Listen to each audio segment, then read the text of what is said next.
హిందూ మతంలో నాస్తిక దర్శనాలు ఉన్నాయి. చార్వాక దర్శనం, సాంఖ్య దర్శనం, వైశేషిక దర్శనం, ఈ 3 నాస్తిక దర్శనాలు. నాస్తిక హిందువులు, ఆస్తిక హిందువులు ఇద్దరు ఉన్నారు ఇక్కడ. మమ్మల్ని ఎవడన్నా గట్టిగా అడిగితే నేను నాస్తిక హిందువుని అంటాను. ఏం చేస్తారు నన్ను?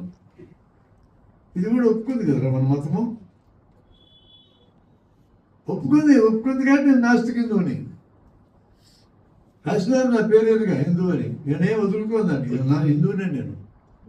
మీకు ఎప్పుడు హిందూ మతమే టార్గెట్గా దొరికిందా అంటే, నేను హిందువుని కాబట్టి హిందూ మతం గురించి మాట్లాడతా, మన మతంలో ఏముండకూడదో మాట్లాడతా.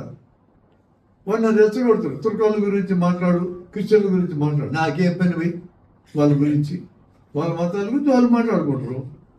ఇది నా మతం. నా మతం గబ్బుగా ఉంటే నాకు నచ్చలా. అందుకని కదా నా మతంలో బాల్య వివాహాలు పోవాలా, వితంతు వివాహాలు రావాలా, సత్యసాగరం ఉండకూడదని నేను మాట్లాడినా. నా మతాన్ని సంస్కరించుకుంటాను నేనే. ఇది నా మతం కాబట్టి. వాడి మతాన్ని వాడు సంస్కరించుకుంటాడు, వీడు సంస్కరించుకుంటాడు. అవన్నీ సరిచేయమని నన్ను అడుగుతుంది. నాకేం పని? ఇది నా వాదన. ఎవడని అడిగితే నా వాదన ఇది. హిందూ మతాన్ని టార్గెట్ చేసుకొని మాట్లాడతారు. మీ జన్మవిజ్ఞాన వేదికలు అవును, హిందూ మతాన్ని టార్గెట్ చేసుకొని మాట్లాడతారు.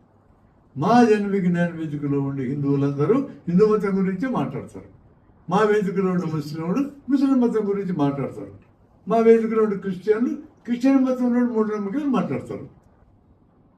దానివల్ల మాకు సౌలభ్యం ఉంది.